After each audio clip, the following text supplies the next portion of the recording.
Assalamualaikum warahmatullahi wabarakatuh.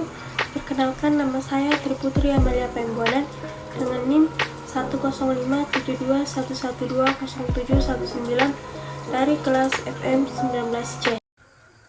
Di sini saya akan menghitung berapa rasio lancar, rasio sangat lancar, rasio kas, rasio perputaran kas, dan inventory to net working capital dari PT Mahkota Sukses Indonesia.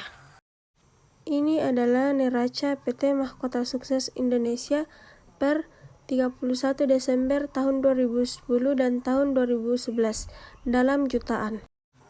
Dan ini adalah laporan laba rugi PT Mahkota Sukses Indonesia per 31 Desember 2010 dan 2011 dalam jutaan.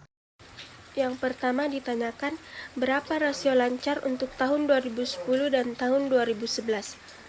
Di sini saya menggunakan rumus current ratio kurang aktiva lancar bagi utang lancar. Jawabannya untuk tahun 2010 1.640 bagi 750 sama dengan 2,18 kali atau 2,2.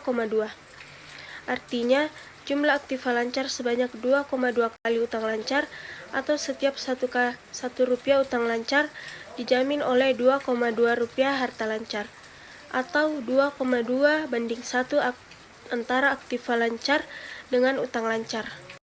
Sedangkan tahun 2011 1.340 bagi 750 sama dengan 1,78 kali atau 1,8. Artinya jumlah aktiva lancar sebanyak 1,8 utang lancar atau setiap 1 rupiah utang lancar dijamin oleh 1,8 rupiah harta lancar, atau 1,8 banding 1 antara aktiva lancar dengan utang lancar. Jika rata-rata industri untuk current ratio adalah 2 kali, keadaan perusahaan untuk tahun 2010 berada dalam kondisi baik, mengingat rasionya di atas rata-rata industri.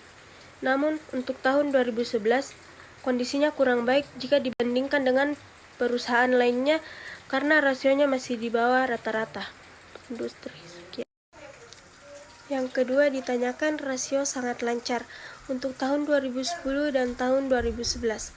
Di sini saya menggunakan rumus quit ratio sama dengan current asset kurang inventory bagi utang lancar. Jawabannya untuk tahun 2010 1.640 kurang 250 bagi 750 sama dengan 2,52 kali.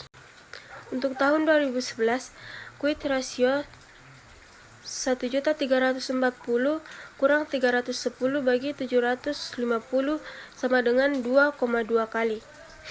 Artinya, jika rata-rata industri untuk quit ratio adalah 1,5 kali, maka keadaan perusahaan lebih baik dari perusahaan lain. Kondisi ini menunjukkan bahwa perusahaan tidak harus menjual persediaan bila hendak melunasi utang lancar, tetapi dapat menjual surat-surat berharga atau penagihan piutang. Demikian pula sebaliknya, jika rasio perusahaan di bawah rata-rata industri, keadaan perusahaan lebih buruk dari perusahaan lain. Hal ini menyebabkan perusahaan harus menjual persediaan untuk harga yang normal, relatif sulit, kecuali perusahaan menjual di bawah harga pasar, yang tentunya bagi perusahaan jelas menambah kerugian. Yang ketiga, ditanyakan rasio kas atau kas rasio. Untuk tahun 2010 dan 2011, saya menggunakan rumus kas rasio sama dengan kas tambah bank bagi utang lancar. Jawabannya untuk tahun 2010 250 tambah 350 bagi 750 sama dengan 0,8 atau 80%. Untuk tahun 2011 260 tambah 300 bagi 750 sama dengan 0,746 atau 75%. Artinya, jika rata-rata industri untuk kas rasio adalah 50%, maka keadaan perusahaan lebih baik dari perusahaan lain.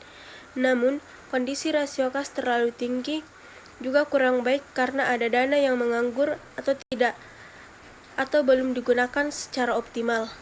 Sebaliknya, apabila rasio kas di bawah rata-rata industri, kondisi kurang baik ditinjau dari rasio kas karena untuk membayar kewajiban masih memerlukan waktu untuk menjual sebagian dari aktiva lancar lainnya.